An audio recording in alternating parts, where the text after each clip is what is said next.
Alors là, on va être un petit peu dans quelque chose un petit peu de sensible aussi. Je dirais que ça nous évoque un peu la théologie de la libération, qui a été un moment quand même de l'Église. Que pensez-vous de l'attitude de Jean-Paul II envers Don Helder Camara, qui voulait sauver non seulement les âmes, mais aussi les corps de ses paroissiens?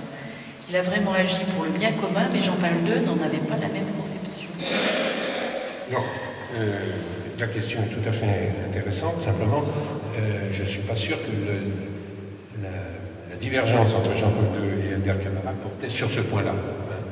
Alors, je rappelle donc, avant d'en venir au point de divergence, Helder Camara, vous connaissez cette fameuse formule qu'on lui prête, et je crois qu'elle est authentique.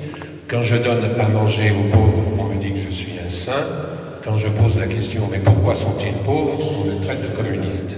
Donc, je crois que ça illustre très bien ce que je disais tout à l'heure sur les deux formes de la charité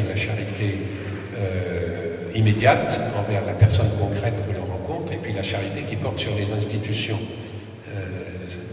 C'est-à-dire, si, voilà, effectivement, j'organise ce qu'il faut pour que les gens de mon quartier n'aient pas faim, on dit que je suis un saint, ou bien je fais une organisation caritative, etc. Mais si je commence à réfléchir en termes politiques, et Dieu sait si la société brésilienne du temps de Helder Camara était une des plus inégalitaires qu'on puisse trouver dans le monde de l'époque, eh bien, et que je pose la question à ce moment-là des structures économiques, des structures politiques, eh bien, à ce moment-là, je rentre sur le terrain politique. Et dans le contexte du Brésil, poser ce type de questions, c'était assimilé à du communisme. Alors, je crois que là-dessus, Jean-Paul II était d'accord avec Helder Camara. Le problème, il était ecclésiologique, c'est-à-dire que Helder Camara représentait dans l'Église une tendance, enfin, ce qu'on appelait la théologie de la libération, et puis des pratiques ecclésiales, les communautés ecclésiales de base, enfin, un certain nombre de choses concernant la vie de l'Église, le fonctionnement de l'Église, le rapport de l'Église à la société, qui n'était pas du tout, alors effectivement, celle de Jean-Paul II, en grande partie à cause précisément de la signification totalement différente du mot communisme en Amérique latine et en Pologne. Il y a des choses qui s'expliquent tout simplement par des histoires personnelles. En Amérique latine, d'abord, c'est vrai que la théologie de la libération a eu un certain nombre de ses théoriciens qui s'inspiraient du marxisme, et encore moins qu'on ne l'a dit, mais enfin c'est vrai qu'il y avait cette tendance. Au moment même où en Pologne, le marxisme était cela même qu'il fallait éradiquer pour rendre la liberté au peuple, et que c'était un mouvement ouvrier en plus, Solidarność, qui était à la pointe de ce combat. Donc on était vraiment dans le malentendu le plus total. Et je crois que c'était une des raisons de la méfiance qu'il y a eu, qui s'est exprimée dans un document de 1984 contre la théologie de la libération. Cela dit, il ne faut jamais oublier que 2 ans plus tard, vous avez eu un autre document en 86, toujours sur la théologie de la libération, qui rectifiait considérablement le tir par rapport à celui de 84. Et ceux qui s'intéressent à ces questions, je les invite à lire le document de 86, où il est dit très positivement qu'il est bon qu'il y ait une théologie de la libération dans l'Église. Parce qu'entre-temps, il y avait eu des clarifications, il y avait eu la levée, la clarification portant sur le fait qu'on peut être pour la liberté, la libération du peuple, sans être marxiste. Voilà. Et le soupçon de ce côté-là avait été clarifié, et c'est ce qui a permis ce document de 86. Et par la suite, dans ses voyages, Jean-Paul II a redit que la théologie de la libération, purifiée de certains de ses éléments, etc., était une bonne chose. Je crois que là-dessus, il faut avoir un... Mais en revanche, sur le fonctionnement du diocèse, la manière dont Helder Camara faisait un certain nombre d'initiatives dans son diocèse, il y avait effectivement une différence de sensibilité, alors on pourrait dire théologique ou ecclésiale, qui fait que quand il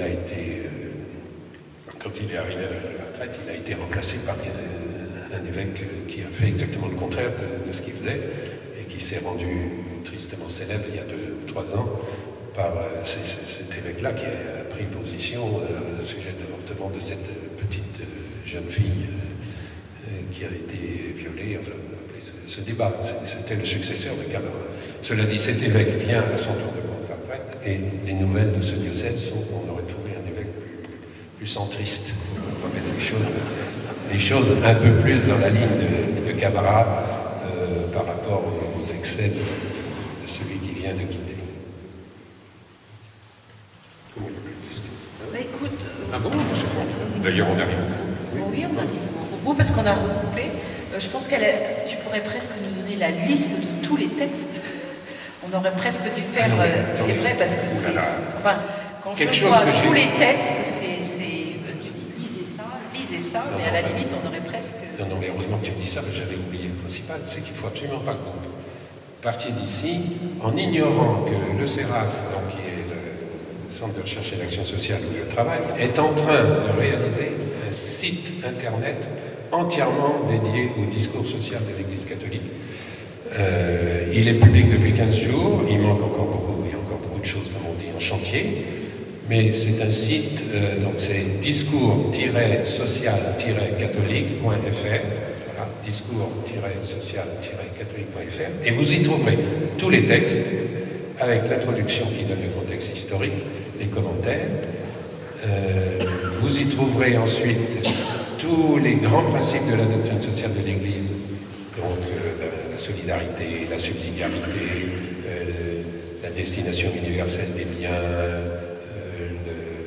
la charité, la justice, enfin un certain nombre de grandes notions. Et puis ensuite, vous y trouverez tous les thèmes, enfin, ils n'y sont pas encore tous justement, mais les thèmes sur lesquels l'Église s'est exprimée, donc l'entreprise, le salaire, la paix, le développement, la propriété, la politique, c'est moi qui dois l'écrire, ça va être fait dans les semaines qui viennent, l'émigration, enfin voilà. Donc, discours-social-catholique.fr.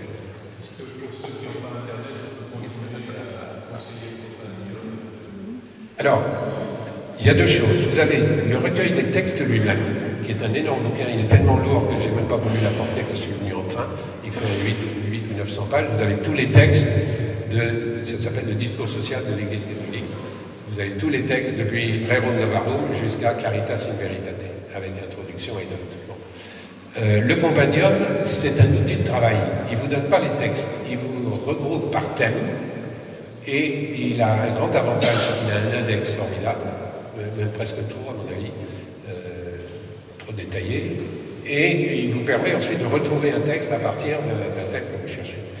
Il a tout de même un inconvénient, c'est qu'il est ahistorique, c'est-à-dire que vous avez tout mis sur le même plan.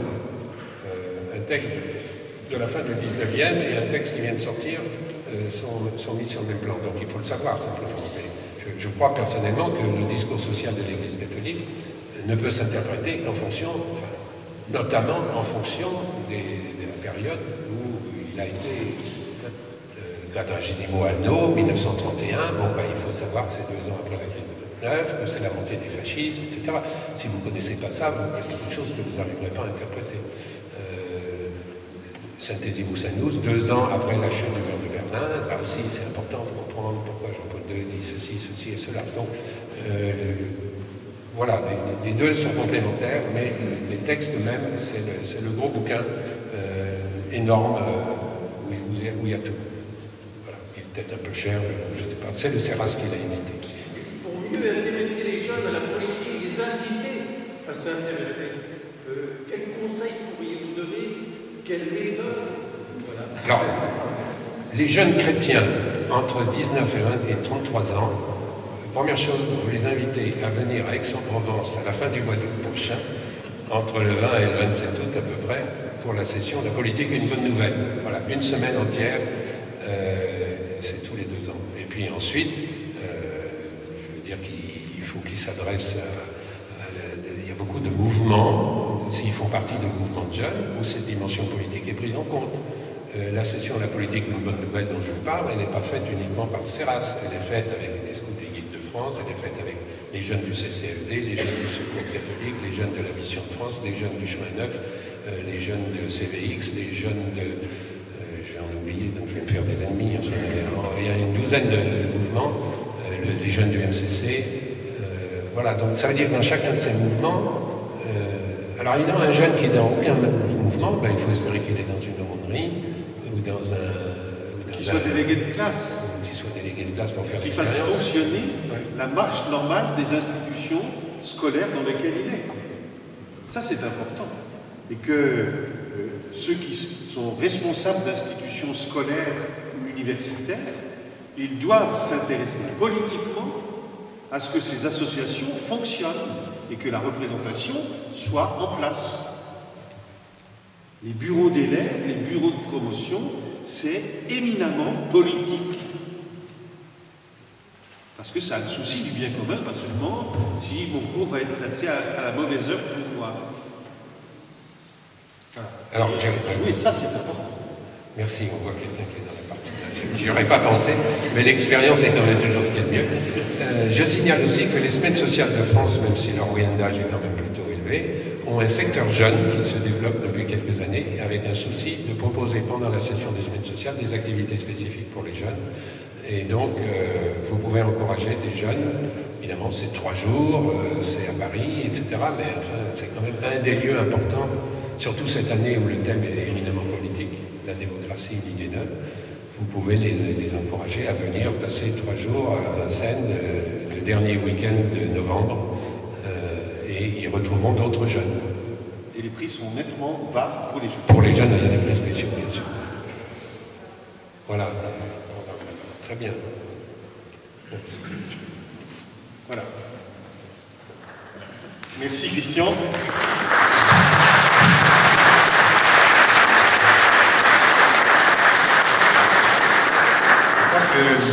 L'effort que tu nous as fait faire ce soir et que tu as fait devant nous, c'est important parce que tu nous as renvoyé au texte, vraiment ce que l'Église dit de la politique. Et que là, tu es absolument fidèle au titre qui t'a été demandé. Et je crois que c'est un vrai apport que tu nous as fait de pouvoir nous permettre, pour ces 40 dernières années spécialement, de nous donner vraiment le langage et les avancées du langage. Et ça, c'est important. Je crois que la variété des questions aussi permet de voir que ça a suscité beaucoup d'intérêt, ce que tu as dit.